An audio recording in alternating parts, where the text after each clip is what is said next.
Purchasing our Kingsport facility here for Domtar is an excellent strategic move for us to enter into the market.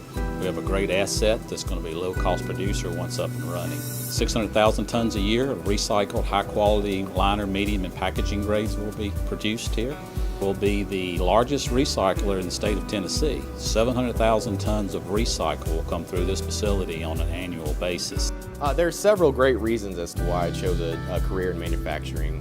One of the main reasons is due to the diverse career paths that I could choose. As an engineer fresh out of college, these diverse career paths really gave me a lot of options to consider when entering the workforce. And one of the final reasons that I chose to go into manufacturing is because I have a hand in day-to-day activities in producing a product that the public uses on a daily basis and relies on.